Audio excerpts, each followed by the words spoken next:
1967. Harlem was different then. The streets had their own rules, their own kings, their own way of handling things that the rest of the world would never understand. What happened on this particular night would echo through these streets for decades. But nobody knew that yet. Nobody could have predicted that a quiet evening in a small corner bar would mark the beginning of one of the most remarkable rises in American criminal history. Let me take you back to that night.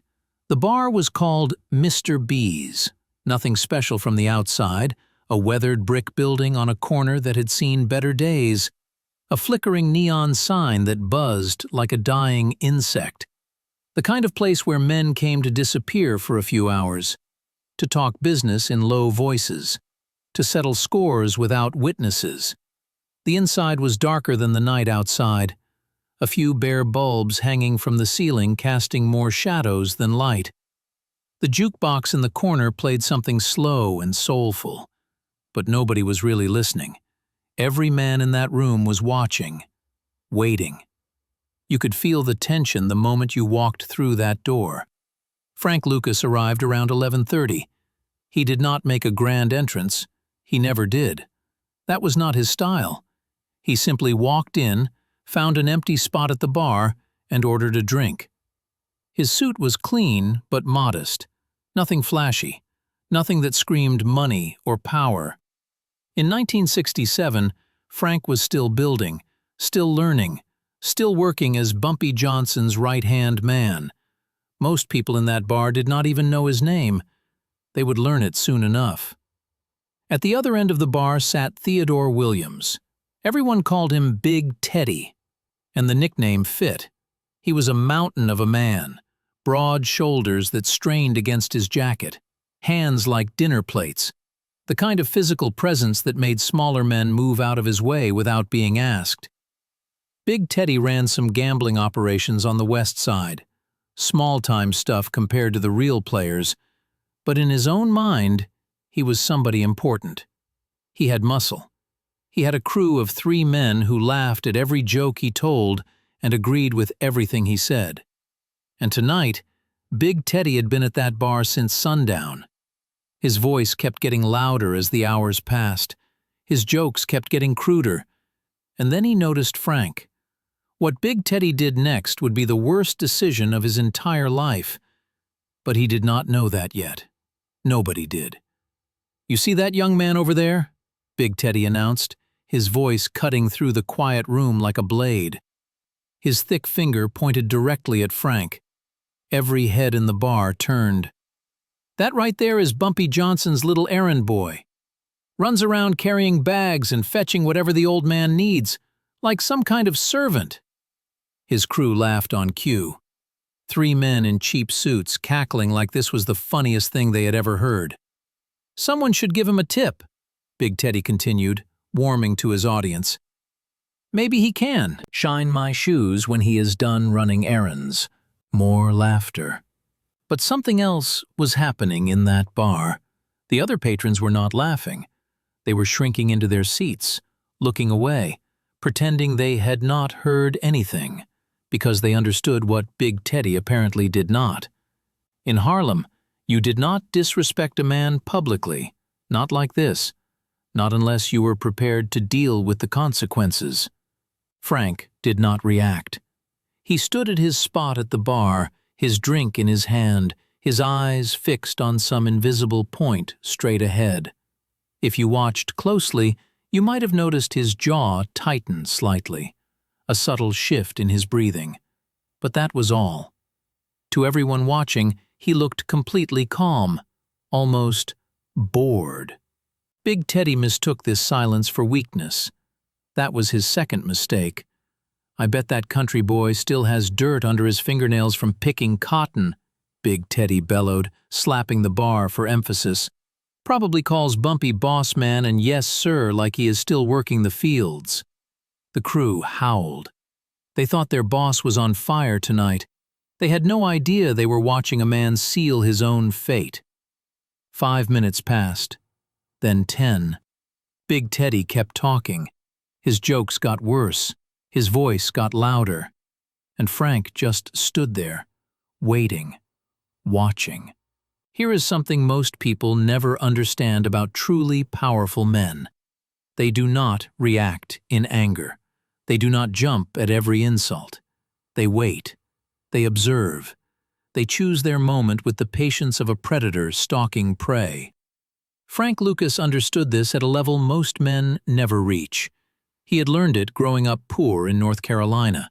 He had refined it during his years watching Bumpy Johnson operate. He knew that the man who controls his emotions controls the room. And Big Teddy? Big Teddy had no control at all. Finally, Frank finished his drink. He reached into his pocket, pulled out some cash, placed it on the bar with a deliberate motion. Then he pushed back from his spot and started walking. Not toward Big Teddy, toward the back of the bar, toward the hallway that led to the restrooms. Big Teddy did not even notice. He was too busy basking in his own performance, too busy feeling like the king of the room. 20 minutes later, Big Teddy pushed back from his own seat. "Nature calls," he announced to his crew, stumbling slightly as he stood. He made his way toward the back hallway, still chuckling to himself, still feeling good about his jokes, still completely unaware that he was walking toward a moment that would change his entire life.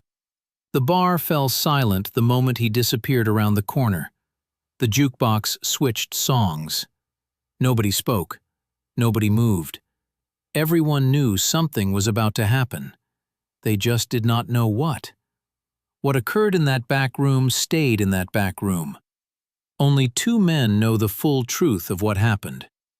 And Big Teddy never spoke about it. Not to his crew, not to his family, not to anyone. Ever. About 5 minutes later, the door opened. Big Teddy emerged first, but he was not the same man who had walked in. His face told a story of a serious encounter. A visible mark above his right eye, his lip clearly swollen, his expensive jacket torn at the shoulder, his right hand cradled against his chest, the fingers obviously injured. But the physical changes were nothing compared to what had happened to his eyes. The arrogance was gone. The swagger was gone, replaced by the look of a man who had just learned a lesson he would never forget. He stumbled against the hallway wall, nearly collapsed, caught himself with his good hand. Then Frank Lucas walked out behind him, completely calm, not a wrinkle in his suit, not a hair out of place. He was adjusting his cuffs casually as he walked, like a man who had just washed his hands after a pleasant meal.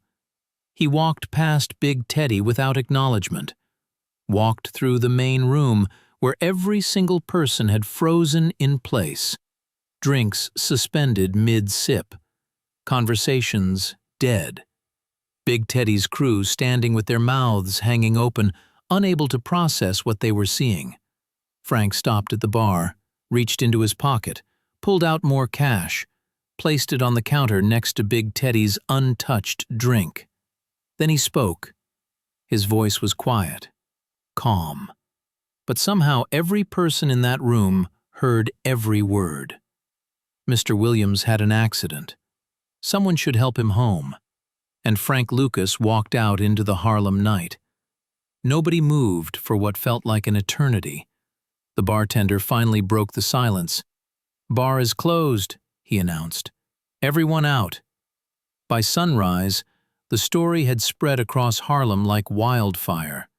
In barbershops and corner stores, in social clubs and church parking lots, through every block and every building. The details grew with each telling. Some said Frank had moved so fast Big Teddy never saw it coming. Some said Big Teddy had actually gotten on his knees and begged. Some said Frank whispered something to him that no one else heard, something that made Big Teddy's face go pale. The truth did not matter anymore. What mattered was the message. When Bumpy Johnson heard the news, he was sitting in his office on 116th Street. It was a corner room on the third floor of a brownstone that had been his headquarters for years. leather chairs worn soft with time, a mahogany desk that had belonged to his father. Morning sunlight streaming through Venetian blinds, casting prison bar shadows across the floor. Bumpy was in his 60s by then. His hair had gone gray. His hands were not as steady as they used to be. He had seen 1,000 young men come and go. Most of them ended up in prison or in the ground. Most of them let their ambition outrun their judgment. But Frank was different. Bumpy had known it from the first day they met. There was something in those eyes, a stillness, a patience, a calculating intelligence that most street hustlers never developed. A young man came into the office, leaned close, whispered the story in Bumpy's ear. And Bumpy smiled. It was barely visible, just a slight upturn at the corners of his mouth. But his eyes sparkled with something that looked almost like pride. "That boy has ice water in his veins," Bumpy said softly, leaning back in his chair. "He does not posture, does not threaten, does not make noise. He just handles business and walks away. That is exactly how it should be done."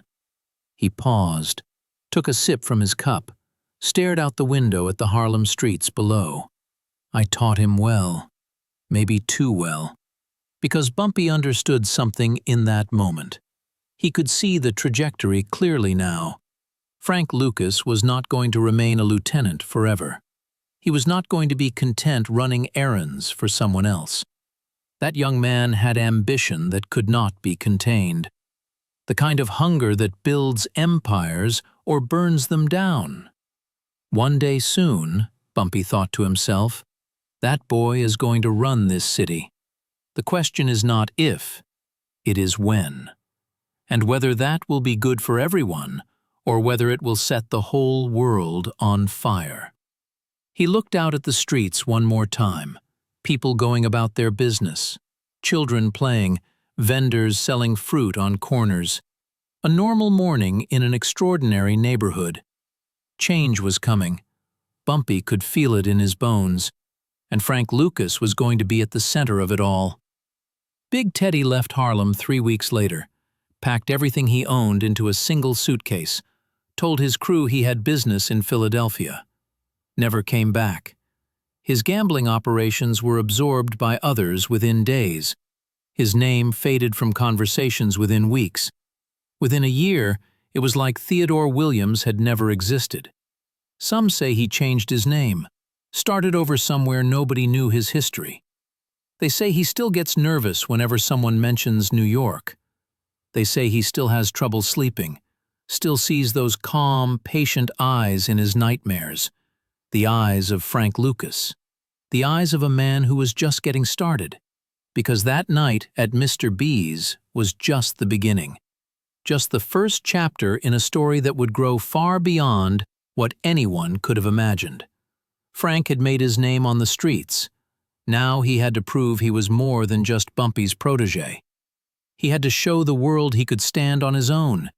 His next move would shock everyone. Next time on Frank Lucas Chronicles. Frank walked into an Italian social club on the Lower East Side. Alone. Unarmed. And he told some very powerful men exactly how things were going to be from now on. They laughed when he first walked in. They were not laughing when he left. That story is coming in part 2.